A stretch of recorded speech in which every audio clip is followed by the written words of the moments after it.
The laughter was a symphony of summer, a cascade of pure, unbridled joy. Sun-drenched water exploded in a prism of light, showering two small, ecstatic figures. A woman watched from the edge, a serene smile on her face. Then a shadow fell. A whisper, cold and precise, cut through the humid air. "You don't understand the rules." "You're endangering everyone." The phone was already in her hand, the screen glowing with a number that would change everything. The last thing heard was the distant, rising wail of a siren, a chilling crescendo aimed at the sound of innocent play. The merciless sun beat down on the suburban sprawl of Willow Creek, a relentless, punishing heat that baked the asphalt and shimmered over the manicured lawns. For Sarah Miller, it was a day of quiet desperation. The air conditioner in their small rental house had given up the ghost, and the stifling heat was making her 10-year-old son, Leo, and his 8-year-old sister, Maya, restless, sweaty, and on the verge of a full-blown meltdown. Their move here had been an act of survival, a downsized escape from a life that had suddenly and violently imploded. Every dollar was counted, every luxury a distant memory. A functioning air conditioner felt like a fantasy. So when Leo pointed a sticky finger towards the shimmering turquoise of the community pool, a small shared oasis nestled in the center of their cul-de-sac, Sarah saw it not as an indulgence, but a necessity. The HOA rules were plastered on a faded sign by the gate. No running, no glass, no loud music. Nothing about splashing. Sarah felt a surge of relief as she watched her children dive into the cool water. Their shouts of glee were a balm to her frayed nerves. Maya, her dark pigtails plastered to her head, shrieked with laughter as Leo cannonballed from the side, a perfect, thunderous splash that sent a wave of water over the concrete deck. For the first time in months, they looked like real kids again. That's when she saw her. Beatrice Caldwell was a woman built of straight lines and sharp angles. Her posture was ramrod straight, her silver hair pulled back into a severe bun that seemed incapable of a single stray wisp. She sat on a pristine white lounger, a novel in one hand, a glass of iced tea in the other. Her gaze, however, was not on the book. It was fixed on Sarah's children. Sarah offered a tentative smile, a small peace-offering gesture. Beatrice did not return it. Instead, she took a deliberate sip of her tea, the ice rattling like a warning, the children oblivious, continued their game of who can make the biggest wave. Leo, full of a 10-year-old's competitive fire, was winning handily. A particularly enthusiastic leap sent a spray of water arcing through the air, and a few droplets landed with a soft pitter-patter on the edge of Beatrice's lounger. Beatrice's spine stiffened. She lowered her book with agonizing slowness, her movements precise and deliberate, as if each action were a point in a grand, unspoken argument. "Miss," she said, her voice a low, chilling murmur that cut through the summer hum. "Please instruct your children to cease that behavior." Sarah's smile faltered. "I'm sorry, they're just having fun. They're not hurting anyone." "This is a community amenity, not a water park," Beatrice replied, her tone devoid of all warmth. "The rules are here for a reason. Respect them." "There's nothing in the rules about splashing," Sarah said, her own voice gaining a defensive edge. "They're just kids. It's a pool." Beatrice closed her book with a snap that echoed the finality in her voice. "The rule about respecting other residents' privacy and quiet enjoyment is what I am referring to." The commotion is disruptive. Anxiety, cold and sharp, began to creep into Sarah's chest. The last thing she needed was a conflict. "Leo, Maya, maybe a little less splashing, please," she called out, trying to keep her tone light. The kids, catching the shift in mood, slowed their frantic game. For a moment, it seemed the storm had passed. Beatrice returned to her book. Sarah exhaled, forcing herself to relax on the uncomfortable plastic chair. But the tension remained, a thick, palpable thing in the air.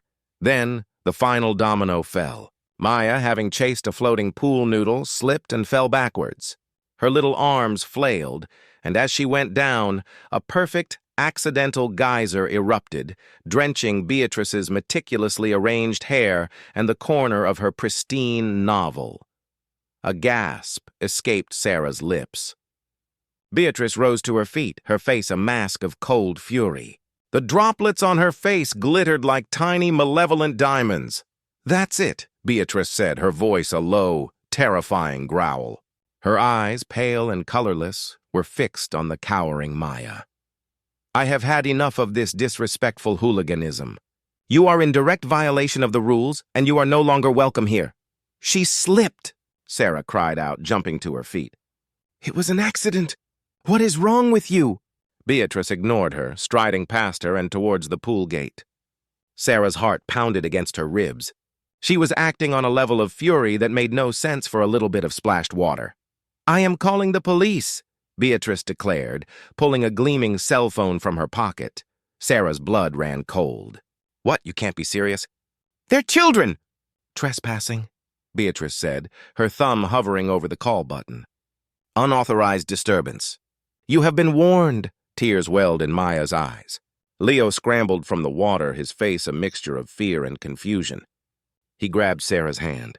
"Mom, what's happening?" "Nothing, baby," Sarah whispered, her voice trembling with a rage she couldn't contain. "Get out of the pool! Now!" She watched, horrified, as Beatrice's thumb pressed the button. She put the phone to her ear, her back to them.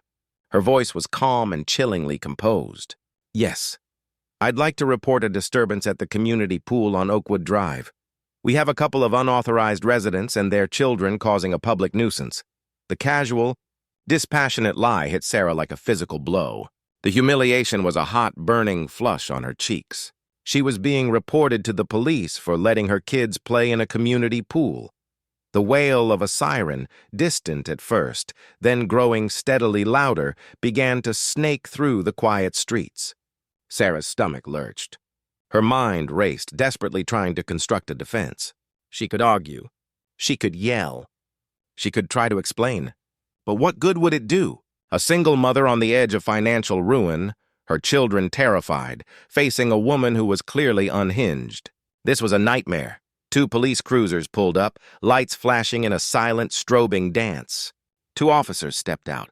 One was a broad-shouldered man with a tired face, the other a younger, leaner officer. The young one's eyes scanned the scene. The teary-eyed children, the frantic mother, and Beatrice. Standing perfectly still, her phone lowered, an expression of grim satisfaction on her face. Then, the younger officer's gaze settled on Beatrice.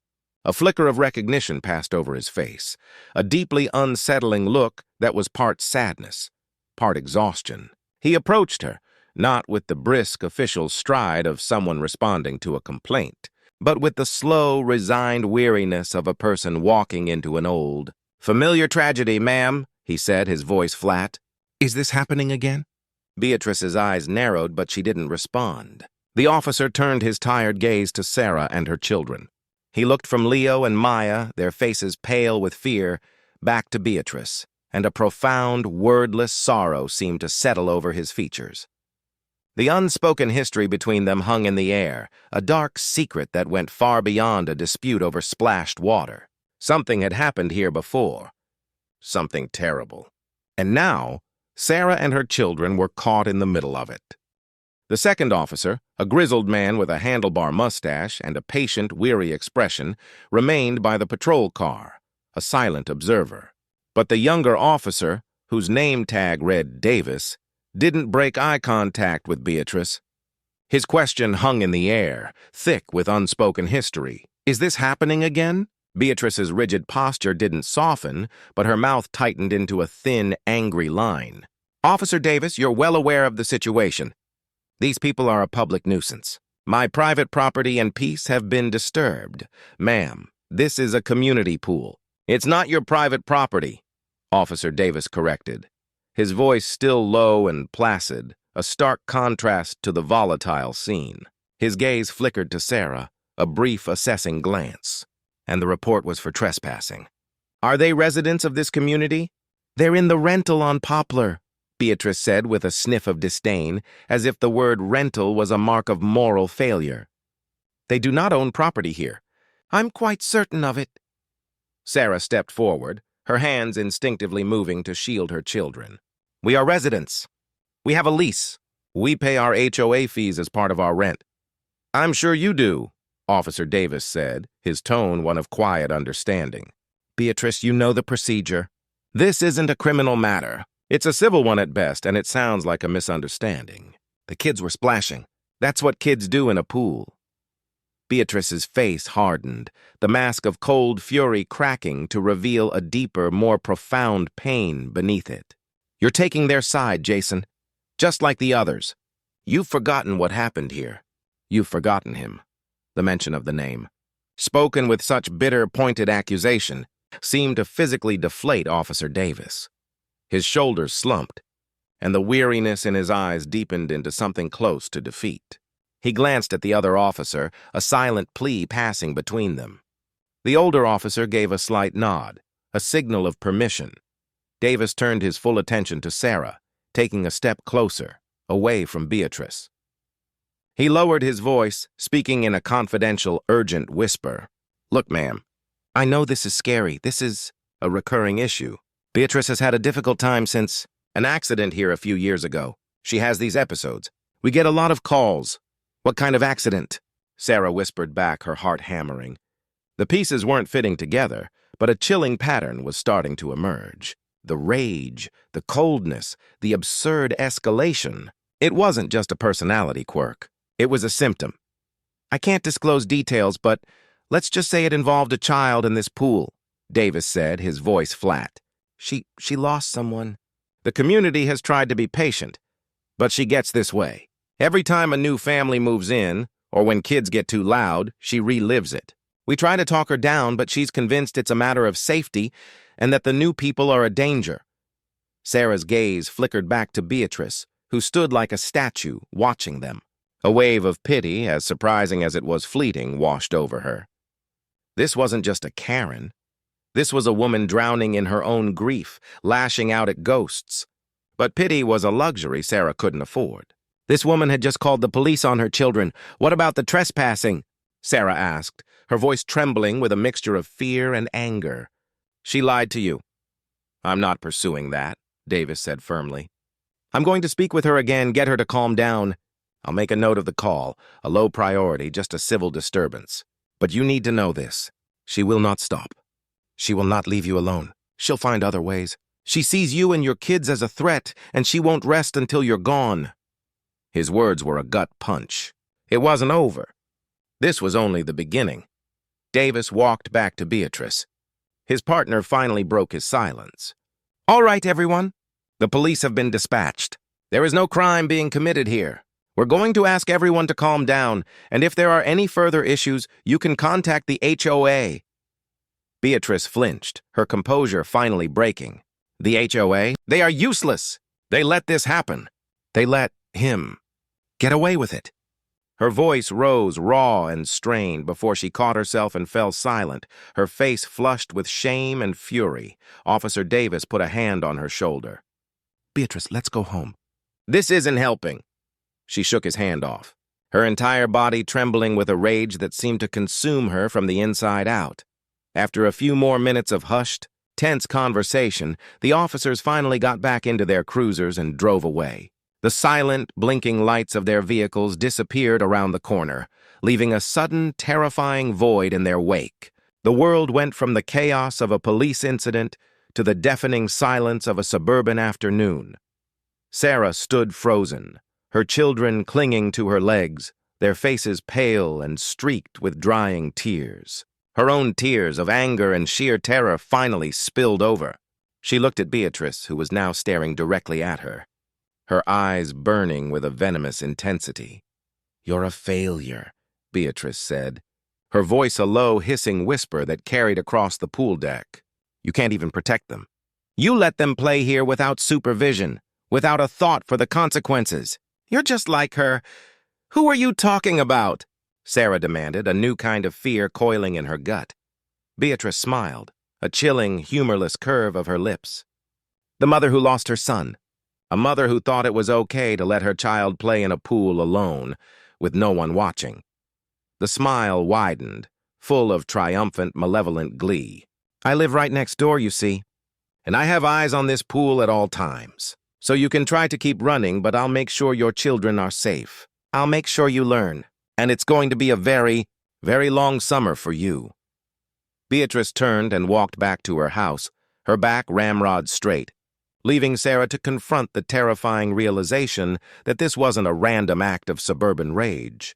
It was a personal, targeted vendetta, and her children were now the pawns in a sick, twisted game.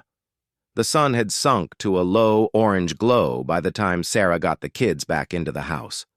The oppressive heat of the day was replaced by the stale, suffocating air of the broken air conditioner. She herded Maya and Leo to the shower, a numb automaton going through the motions. The silence was punctuated only by the hum of the refrigerator and the gentle murmur of the water. After they were clean and fed, Sarah sat on the worn couch, scrolling through her phone, her fingers trembling. She found the Willow Creek Community Facebook page, a hub of benign, neighborly chatter.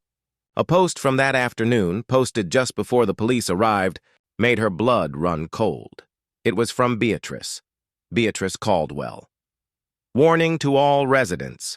New renters in the community are allowing their children to play unsupervised in the community pool, creating a dangerous and disruptive environment. Their carelessness puts our entire community at risk. I have reported the issue to the police and the HOA. Please be vigilant, especially around our community spaces. Safety first, protect our children. The post had over 100 reactions, a mix of likes, angry faces, and concerned emojis. The comments, however, were a toxic mix of support and condemnation. Karen, thank you for keeping us safe, Beatrice. Some people have no respect. Robert P. Beatrice, you know the police aren't going to do anything. She has to be the one to deal with this. Maybe a talk is in order. You know how these people are. Jennifer, this is not okay. You are harassing a new family for letting their children play. Everyone knows about you, Beatrice. Leave them alone. Sarah felt a sick twist in her stomach. This wasn't just a threat. It was a public shaming, a public declaration of war. She was being judged, vilified, and condemned by a woman who was clearly mentally unstable, and the community was watching. The sound of her phone's notification chimed. It was an email. From the HOA? Subject: formal complaint? Pool rules violation? Her hands shook so violently she almost dropped the phone. The email stated that a formal complaint had been filed against her and her family for multiple violations of the community pool rules, including creating a public nuisance, disrespecting a fellow resident, and endangering the safety of other children. It demanded she attend a formal HOA hearing in 2 weeks to address the complaint, and warned that further violations would result in suspension of her community privileges and a substantial fine. A fine. Sarah couldn't afford another penny. A suspension of privileges meant they couldn't use the pool, and the heat was still on, suffocating and relentless. She looked at her sleeping children, their faces serene now, oblivious to the storm that was brewing. She knew this wasn't about a splash. It was about something much, much bigger. It was about a woman's grief, a community's secrets, and a brutal one-sided war that Sarah had just been drafted into. And for the first time since she'd moved to Willow Creek, she realized the quiet desperation of her life had been replaced by a much more active, terrifying kind of desperation. The quiet, suffocating air of her rental house suddenly felt like a cage, and the woman next door, the one with the cold eyes and the silent, perfect fury, held the key. The cool water Sarah had hoped for was a distant memory. The air in the house was thick and heavy, a physical manifestation of her own suffocating anxiety. The HOA complaint email was a digital bullet, and the community Facebook post was the smoking gun. It wasn't a fine that terrified her. It was the accusation itself. The fine was just a symbol of the larger problem. She was now a pariah in a place that was supposed to be a sanctuary. A place she couldn't afford to leave. Her phone felt like a hot coal in her hand. She scrolled through the comments on Beatrice's post again, each one a twist of the knife. The likes were from faceless profiles, people Sarah had never met. The words of support for Beatrice were laced with a passive-aggressive poison, hinting at shared history and old grudges. But then she found the comment from Jennifer, the one that had defended her. This is not okay.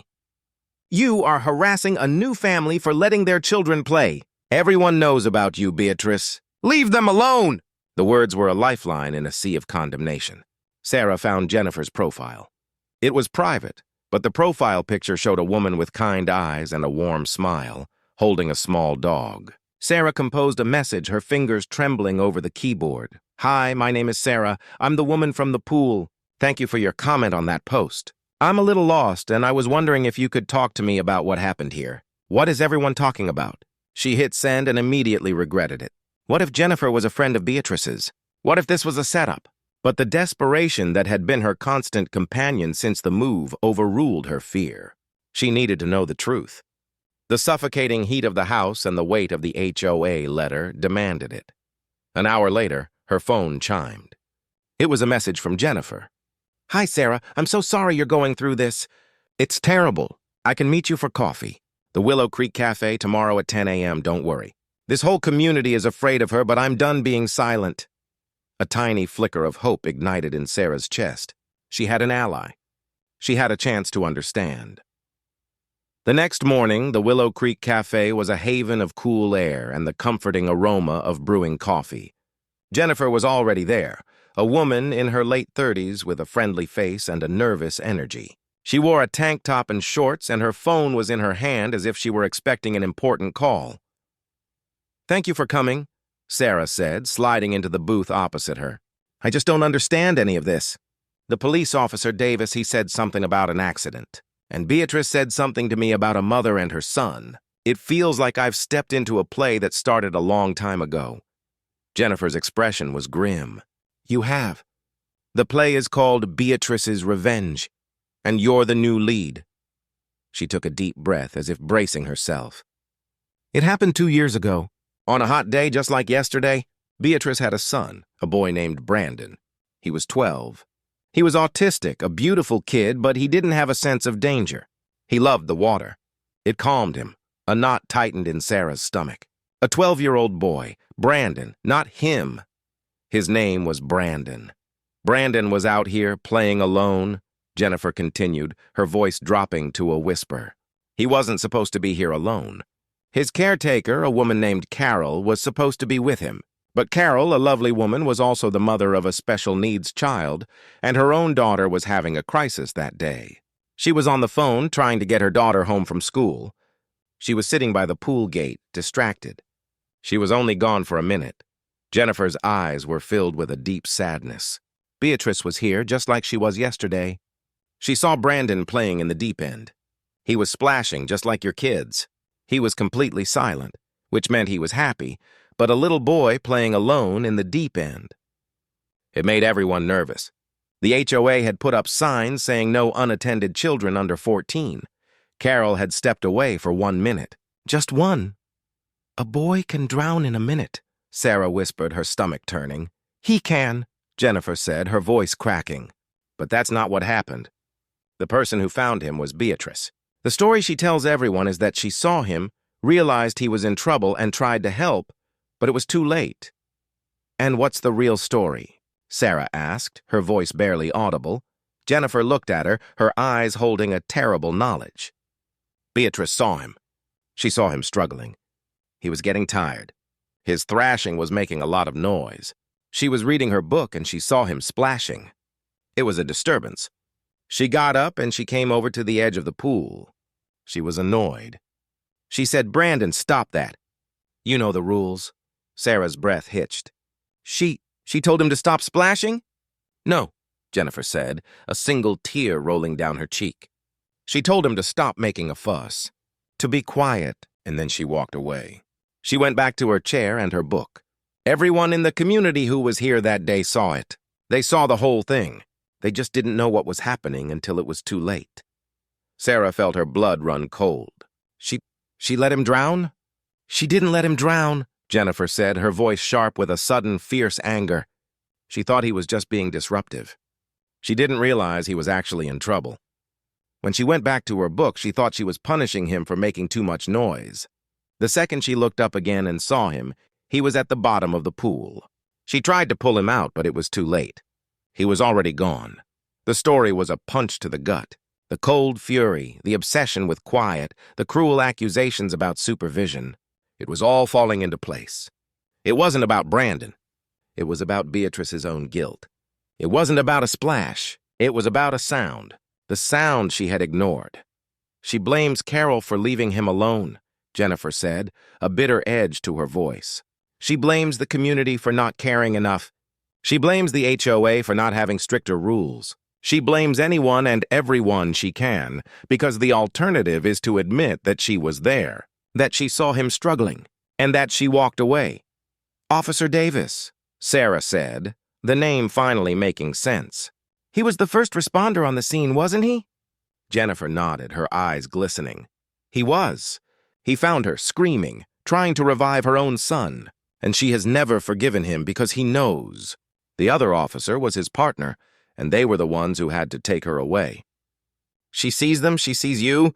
She sees anyone who doesn't conform to her perfect, silent world, and she's convinced that by controlling them, she can somehow undo what she did. And now, she's going to use this HOA hearing to make it official. She's going to make it a matter of public record that you are an unfit mother and that you are endangering the community.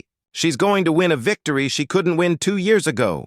Sarah's mind raced, a whirlwind of fear and a new, steely resolve. The HOA hearing was in 2 weeks. It wasn't just a meeting to discuss a fine. It was a trial. A public spectacle where Beatrice intended to crucify her for a crime that was not hers.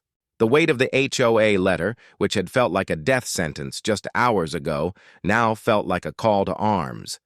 She looked Jennifer in the eye, her own fear giving way to a cold, hard anger. "What happened to Carol?"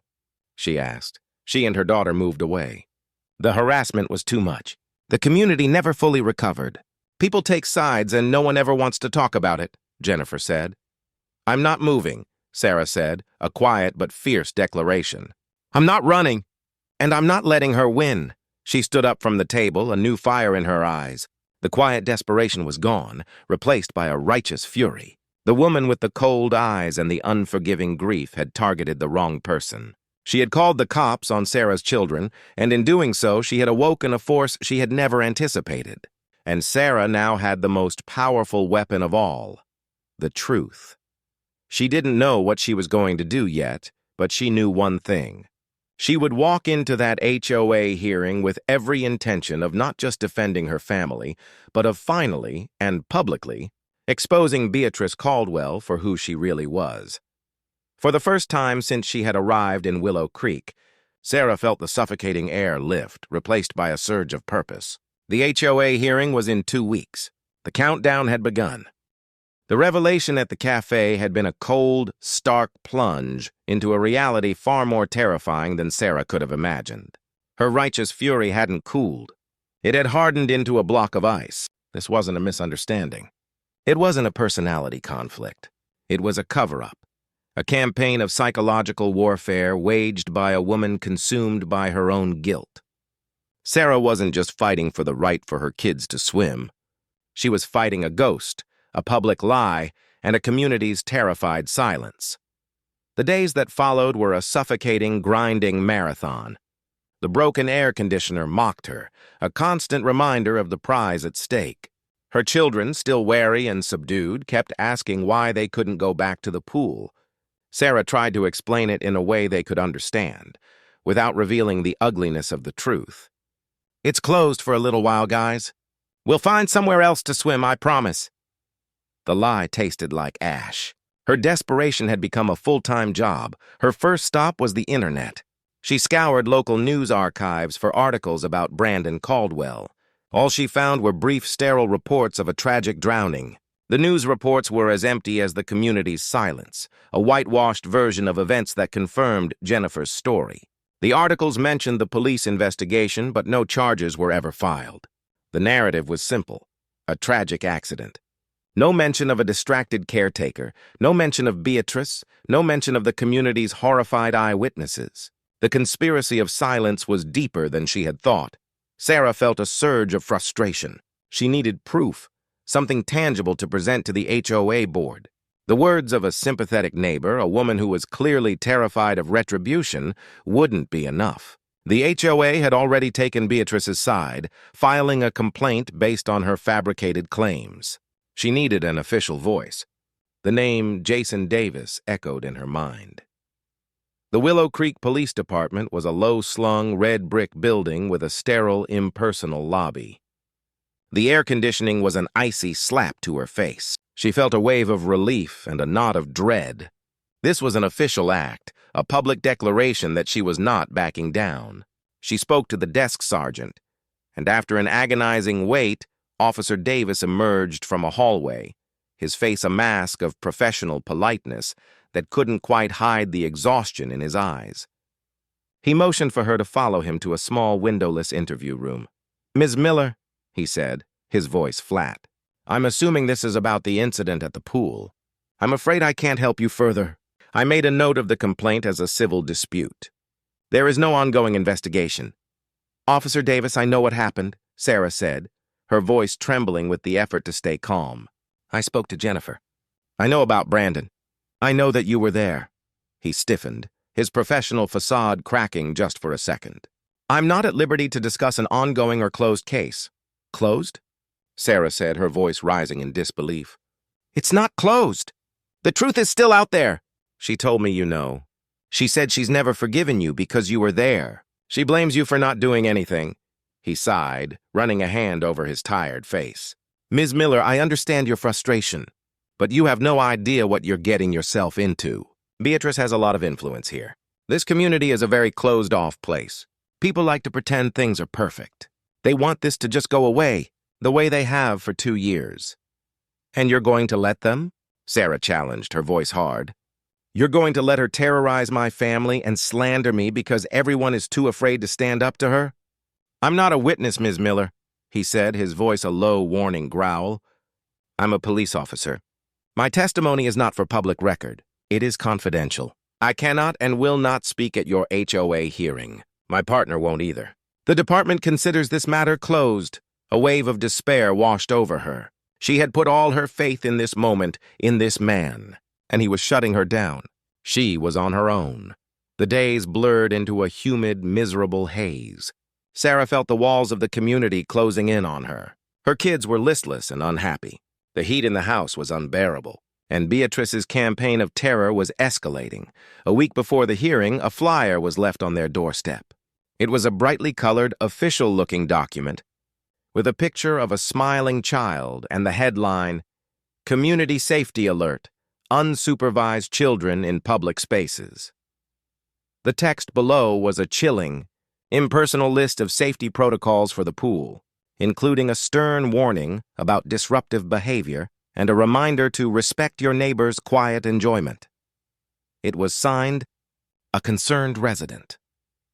There was no mention of the Miller family, but the implication was clear. Beatrice was doing this publicly now, turning her private vendetta into a public crusade. Sarah ripped the flyer to shreds, her hands shaking with rage. She knew she was losing.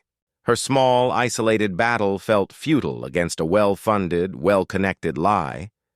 But then, a memory from her conversation with Jennifer returned. Something Jennifer had said that day at the cafe. It wasn't a name or a piece of dialogue. It was a throwaway detail, something about a camera. The HOA had put up signs saying no unattended children under 14. Carol had stepped away for 1 minute. Just one. And then she remembered the signs at the pool gate. Beatrice had pointed to them on her first day. She remembered seeing a small, inconspicuous black dome mounted on the eaves of the pool cabana. A security camera. A desperate last-ditch hope ignited in Sarah's chest. The HOA managed the community pool. The HOA was bound to have security footage. She sent a cold, professional email to the HOA management, seeing their board. To the Willow Creek HOA board, per the terms of the formal complaint filed against me, I am formally requesting all security footage from the community pool on the date of the incident, 2 years ago involving a resident named Brandon Caldwell. This footage is essential to my defense at the upcoming hearing. Please provide the digital copies to me within 48 hours. I believe this footage will show the true nature of the events and exonerate me and my family. She felt a wave of satisfaction as she hit send. The request was a long shot. They could claim the footage was lost, corrupted, or not stored that long. But if they did, they were effectively admitting to a cover-up. She had them cornered. An hour later, her phone chimed. A reply from the HOA president. Ms. Miller, we have received your request. The security footage from that date is archived and will be made available to you via a secure download link within 48 hours. Please be advised that the footage is not subject to a public hearing and must remain confidential. Any public use of this footage will be considered a violation of the HOA rules and will result in immediate termination of your community privileges, including your lease. Do not share this footage with anyone under any circumstances. Sarah's heart pounded. They were giving it to her. The HOA board, for all their cowardice, were bound by a legal process. They couldn't deny her request. But the last line of the email was a chilling warning. They wanted to protect themselves. They wanted the truth to come out, but only behind closed doors. They wanted her to win, but they would still punish her if she dared expose them. They were giving her the sword, but threatening to cut off her hand if she used it. But Sarah didn't care. She finally had it. The truth. A tangible piece of evidence, stored on a server, waiting to be seen. The truth that had been buried for 2 years. The truth that had killed one boy and was now threatening to destroy another family. She looked at her phone at the single sentence that contained her entire future. She would use it. She would use it to clear her family's name, and she would use it to ensure that no one else ever suffered at the hands of Beatrice Caldwell. For the first time since this nightmare began, she smiled. The countdown was on, and she was ready for the final battle.